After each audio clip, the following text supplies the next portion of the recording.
오늘 다뤄볼 이야기는요, 정당방위라는 것의 경계가 과연 어디까지인가?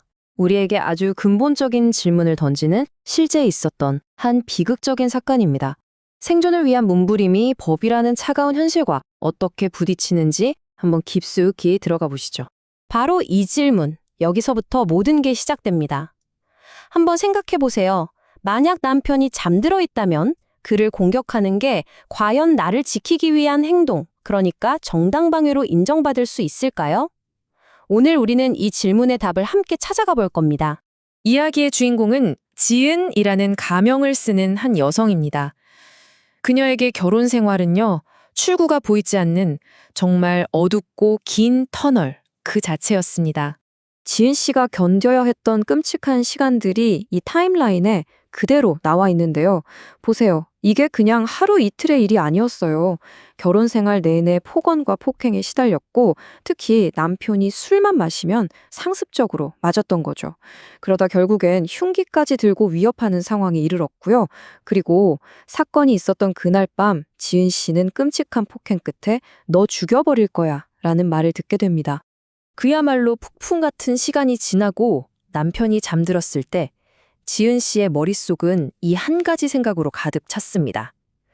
여러분, 계속되는 폭력은 사람의 이성을 마비시키거든요. 그녀는 극도의 공포 속에서 남편이 깨어나는 순간이 바로 내 삶이 끝나는 순간이다 라는 정말이지 생생하고도 지금 당장의 위협을 느꼈던 겁니다. 결국 지은 씨는 잠든 남편을 공격했고 이 비극은 법정으로까지 가게 됐습니다. 바로 여기서 그녀의 행동을 두고 아주 날카로운 법적 다툼이 시작돼요. 양쪽 주장이 정말 팽팽하게 맞섰습니다. 한쪽은 살기 위한 절규였고 다른 한쪽은 법의 냉정한 원칙이었죠. 지은 씨는 남편이 깨어나면 난 죽는다, 살아남기 위한 정당방위였다고 필사적으로 호소했지만요. 검찰은 아니다. 남편이 잠든 그 순간에는 직접적인 위협이 없었으니 이건 살인이다 라며 기소했습니다. 과연 법은 누구의 편이었을까요? 이 사건의 판결은요, 단 하나의 정말 아주 중요한 법률 원칙에 따라서 결정됐습니다. 우리가 오늘 꼭 알아야 할 개념이기도 하고요. 그게 뭐냐면 바로 치매의 현재성이라는 겁니다. 말이 좀 어렵죠? 제가 아주 쉽게 설명해 드릴게요. 한마디로 정당방위가 되려면 위협이 과거나 미래가 아니라 바로 지금 내 눈앞에 있어야 한다는 뜻입니다. 예전에 맞았던 거 나중에 맞을지도 모른다는 불안감, 이런 것만으로는 안 된다는 거죠. 이 두 그림을 비교해 보시면 차이가 확 느껴지실 거예요. 왼쪽처럼 남편이 지금 당장 나한테 칼을 휘두르고 있다? 이건 누가 봐도 현재의 위협이죠. 정당방위가 될 수 있어요. 하지만 오른쪽처럼 폭행이 일단 끝나고 남편이 잠들었다? 그럼 법적으로는 공격이 일단 종료된 걸로 봅니다. 바로 이 지점에서 지은 씨의 운명이 갈리게 된 겁니다. 자, 그럼 이제 여러분이 판사라고 한번 생각해 보세요.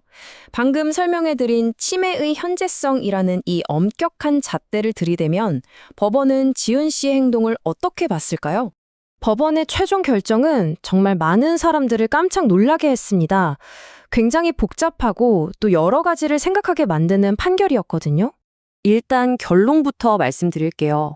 법원은 치매의 현재성 원칙에 따라서 지은 씨의 정당방위 주장을 받아들이지 않았습니다. 즉, 살인죄에 대해서 유죄를 인정한 거예요. 남편이 잠들어 있었기 때문에 그 순간에는 현재의 위협이 없었다고 본 거죠. 그런데 말이죠, 이야기는 여기서 끝나지 않습니다. 법원은 징역 3년을 선고하면서도 5년간의 집행유예를 함께 선고합니다. 이게 무슨 뜻이냐면 유죄는 맞지만 당장 교도소에 가지는 않아도 된다는 의미입니다. 아니, 왜 이런 판결이 나온 걸까요? 법원도 그냥 법 조항만 딱 보고 판단한 게 아니었던 거죠. 그 뒤에 숨겨진 지은 씨의 그 오랜 고통의 시간을 들여다본 겁니다. 수십 년간 이어진 남편의 학대, 사건 당시 느꼈을 그 끔찍한 공포, 그리고 홀로 아이들을 키워야 하는 엄마라는 현실까지. 이 모든 걸 고려해서 법이 허용하는 범위 안에서 최대한의 관용을 베푼 거예요. 즉, 죄는 성립하지만 처벌은 최대한 가볍게 한 거죠. 지은 씨의 사건을 보면요, 우리나라 법이 정당방위를 얼마나 깐깐하고 엄격하게 해석하는지 정말 명확하게 알 수 있습니다. 자, 이 표가 되게 흥미로운데요. 다른 나라랑 비교하면 우리나라의 기준이 더 뚜렷하게 보여요. 미국이나 몇몇 서구 국가에서는 매 맞는 아내 징후군이라고 해서 오랫동안 학대를 받으면 심리력으로 어떤 상태가 되는지를 고려해 주거든요. 그래서 잠든 남편을 공격해도 정당방위로 인정해서 아예 무죄를 선고하기도 합니다. 하지만 우리나라는 이런 딱한 사정을 범죄 자체를 없애주는 정당방위 사유보다는 형량을 깎아주는 양형 사유로 보는 경향이 훨씬 강한 거죠. 자, 그럼 이 안타까운 이야기가 우리에게 주는 교훈은 뭘까요? 법의 현실이 이렇다면, 정말 만약에 나와 내 주변 사람이 비슷한 위험에 처한다면 우리는 어떻게 스스로를 지켜야 할까요? 혹시라도 이런 끔찍한 상황에 놓인다면 법적으로 나를 보호하기 위해서 이 네 가지는 꼭꼭 기억하셔야 합니다. 첫째, 일단 위협이 멈췄다면 무조건 그 자리를 피하세요. 이게 제일 중요합니다. 나중에 하는 공격은 정당방위가 아니라 보복으로 보일 수 있어요. 둘째, 모든 증거를 모아야 합니다. 다친 곳 사진, 병원 진단서, 협박 문자, 뭐든 좋습니다. 셋째, 반드시 경찰에 신고해서 기록을 남기고 접근 금지 같은 조치를 요청해서 물리적으로 떨어져야 합니다. 그리고 마지막으로 절대로 혼자 해결하려고 하지 마세요. 1366 같은 전문기관에 전화해서 꼭 도움을 받으셔야 합니다.